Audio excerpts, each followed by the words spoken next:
तू तो लगलू गरमाए। तो का करी? अब भैया के काहे डांट तारू? सुना का हो बोला।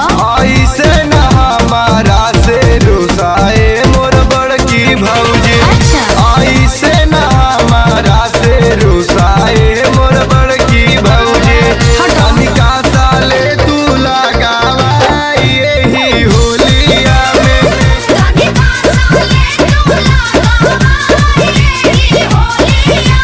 अरे जा हो।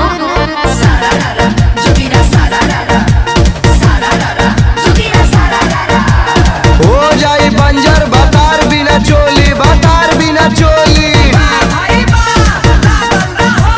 हो जाई बंजर बतार बिना चोली। आके तू देवर से खेला ना होली। बोला हाय रे हाय रे। अरे ये भौजी ई का होली में उदास बाड़ू? का बात बा बतावा। अरे का बताई ला सुना। होलिया में पिया वाला पास बड़े हो। होलिया में पिया वाला पास बड़े हो।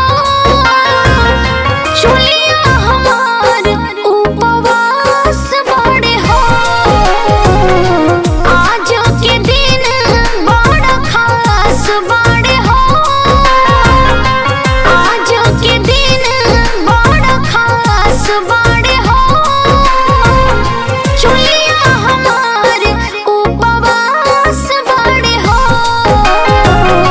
चुलिया हमार उपवास बड़े हो।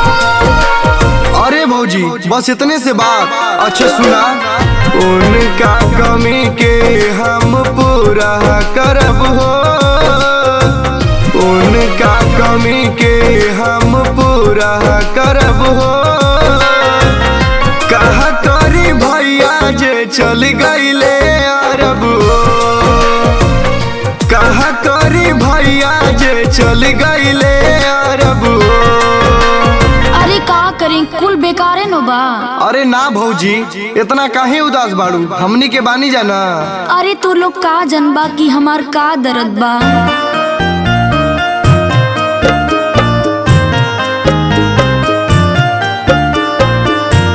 पिया गईले परदेश के करा से खेलब हम होलिया हो।